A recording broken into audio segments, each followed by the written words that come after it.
लाडक्या बहिणींसाठी आनंदाची बातमी आहे।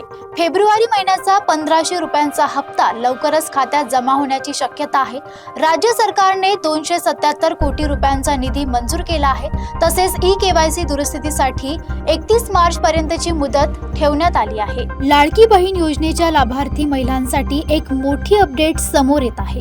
फेब्रुवारी महिन्याचा 1500 रुपयांचा हप्ता आता लवकरच त्यांच्या खात्यात जमा होण्याची शक्यता आहे। कारण राज्य सरकारने यांच्यासाठी 277 कोटी रुपयांचा निधी मंजूर केला आहे।